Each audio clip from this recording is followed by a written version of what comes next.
Joining me is New Hampshire Representative Karen Ebel. So Karen, we talked about the capital budget, and I know that's important. That's the committee on which you serve. But I want to talk about the general budget, the operating budget. A lot of consternation coming out. I looked at a number of the votes, and it looked like they were party line sort of votes in a couple of places. What's your sense overall on this budget, this process? It's hard to know where to begin.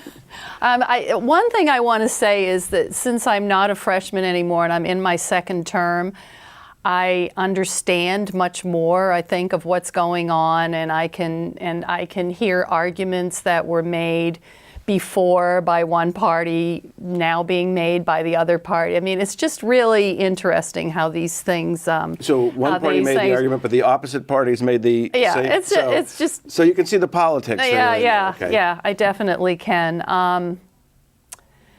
I guess what's upsetting about this budget, the way it came out of the House, is that there were a lot of things that I think from the standpoint of the state's needs were not funded adequately. I think anybody who reads the newspapers has to be alarmed at the amount of heroin deaths that have, and the substance abuse issues that have developed in our, it's just scary, but the substance abuse benefits, they were cut.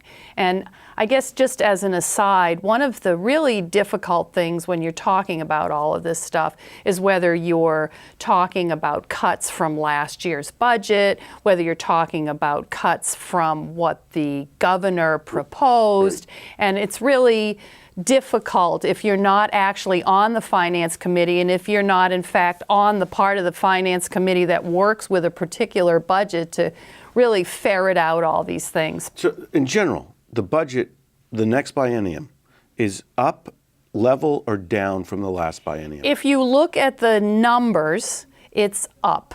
Okay. It's at 11.2 billion. It was something like 10.7 the last time.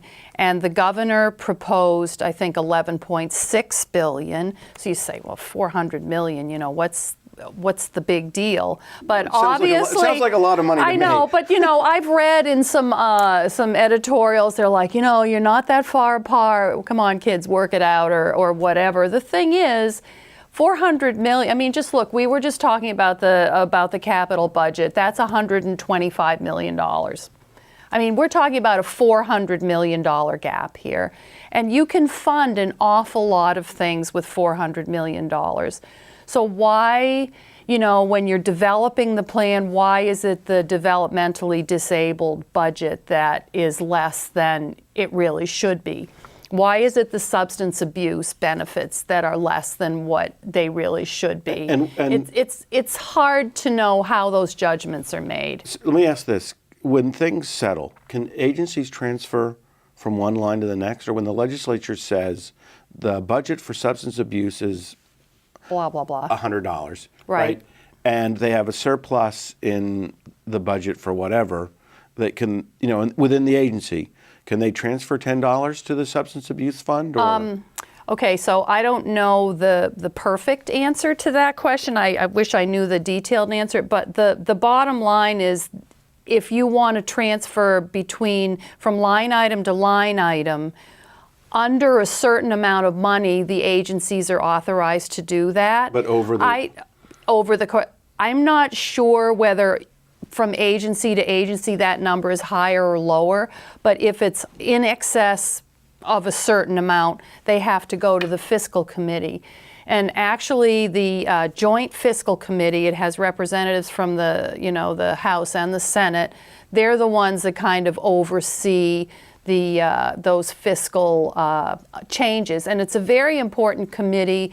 And actually, I'm not sure it gets as much attention as it should, because it really Well, they're the people who manage smooth. the budget. Yeah, day to I day. mean, there's a lot of management that goes on there. So in a little bit of time we have left, will the Senate bring in a higher budget I wouldn't be surprised if they did. Will they see more revenue?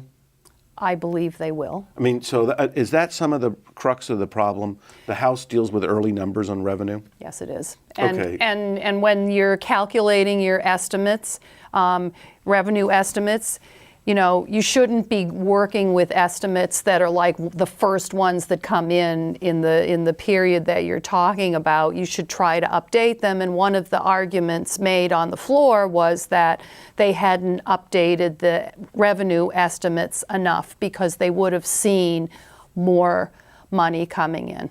And so this budget is far from over. It's far from over. So if you ask me how I feel, I'm not happy about this, but I'm feeling as though they're going to find more revenue. And, you know, we haven't even talked about Medicaid expansion, but I'm feeling like even though it isn't in the budget now, I think the Senate is in a mood to talk about it. And with that, we got to talk.